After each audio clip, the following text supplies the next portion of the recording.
Hello రుచిమిత్రులారా! Welcome to my channel. నాతో నేను.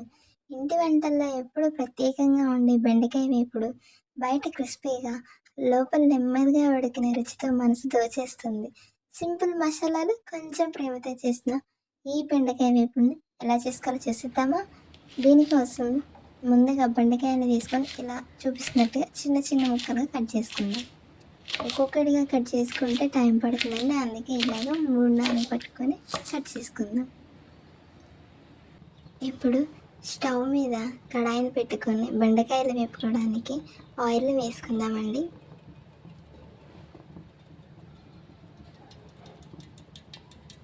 ఆయిల్ వేసుకున్న తర్వాత ఒక 10 నిమిషాల పాటు ఈ నూనెని కాగనిద్దామండి. ఈ నూనె కాగిన తర్వాత కట్ చేసుకున్న బెండకాయలు కొంచెం కొంచెంగా వేసుకుందాం.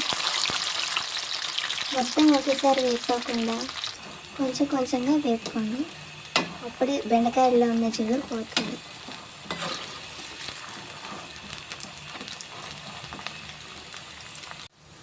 చూసారా, ఇలా వేగితే చాలండి.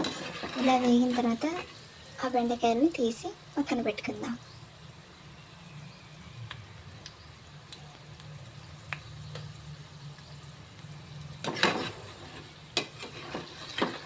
ఇదే విధంగా మిగతా బెండకాయలను కూడా వేయించుకొని పక్కన పెట్టుకోండి.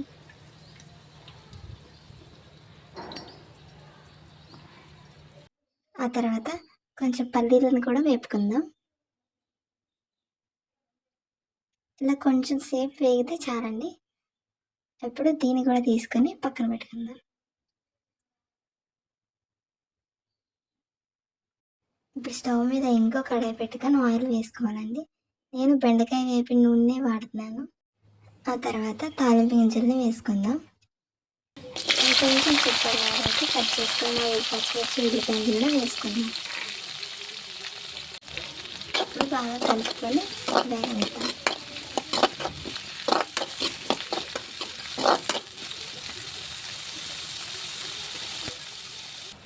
చూసారా, ఇలా వేగిన ఉల్లిపాయల్లోకి కొంచెం అల్లం వెల్లుల్లి పేస్ట్ వేసుకుందాం. ఇది ఆప్షనల్, మీకు కావాలంటే వేసుకోవచ్చు లేదా స్కిప్ చేసేయచ్చండి, నో ప్రాబ్లం. వేసుకున్నా వేసుకోకపోయినా బాగుంటుంది. కాకపోతే నేను కొంచెం మసాలా ఫ్లేవర్స్తో చేయాలనుకున్నాను కాబట్టి వేసానండి. మీకు అవసరం లేదనుకుంటే స్కిప్ చేసేయచ్చు.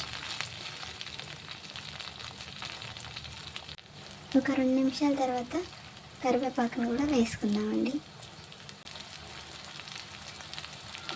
ఇలా వేగిన తర్వాత మనం డీప్ ఫ్రై చేసుకున్న బెండకాయల్ని వేసుకుందాం.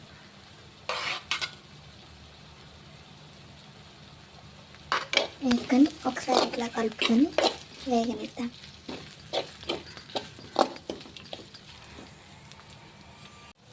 ఒక నిమిషం తర్వాత డీప్ ఫ్రై చేసుకున్న పల్లీలను కూడా వేసుకుందాం. ఆ తర్వాత కొంచెం పసుపు వేసుకుందాం. అలాగే రుచికి సరిపడా ఉప్పును వేసుకుందాం. దాని తర్వాత మీ టేస్ట్కి తగ్గట్టు కారాన్ని కూడా వేసుకోండి.